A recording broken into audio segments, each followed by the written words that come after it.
My grandmother's in the hospital, and my mother thinks she's dying.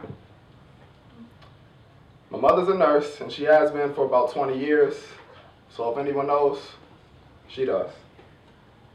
So I call my grandfather, you know, just to see how he's doing, see how he's dealing with it. And he gives me the same unemotional response and run around, and then rushes me off the phone before I actually get to ask any real important questions. So before we get off the phone, I say, hey, I love you, Granddad.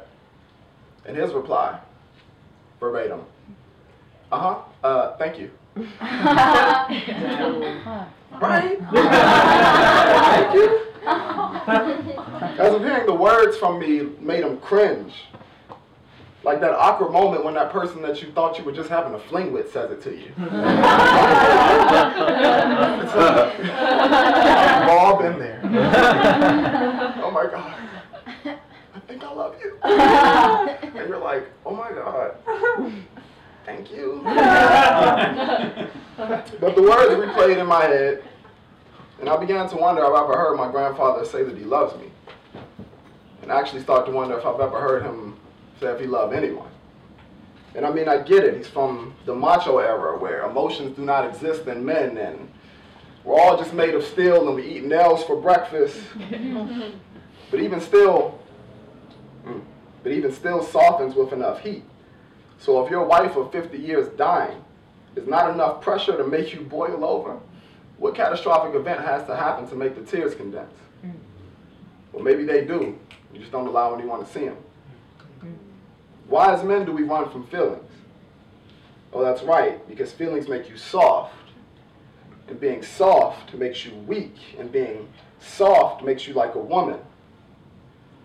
So if soft, weak, and woman are all synonyms in a man's mind, how can he possibly think or treat a woman? Yeah. Carrying this bravado of Americanized maleness is starting to get old and probably cause a few personality disorders, but it's okay and it's cool because Mother Nature knows how to self-correct. You see, for every father that's sitting around telling their son not to have feelings and not to show emotion and not to cry, there are 5 Drakes in the making.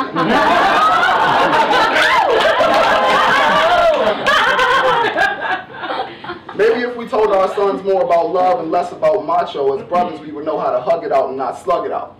We would know how to talk about instead of shoot it out. It would be less bitches and more sisters, more queen claiming instead of slut shaming, more love for our sisters, daughters, and mothers. Maybe these young men would stop looking for love in other places like gangs would start feeling loved enough to stop looking for love in other places like with gangs or drugs or whatever it is to feel validated. Maybe they would not feel so ashamed to feel in the first place. Maybe they would feel comfortable with showing emotion before it's too late and feel comfortable allowing the tears to fall when they have the goddamn right to, like the ones that'll fall from my face when my grandmother does pass. And maybe I'm wrong, but just in case I'm right, next time I talk to my grandfather, whether or not my grandmother has passed, I'll say, I love you, Granddad. And maybe he'll reply, I love you too.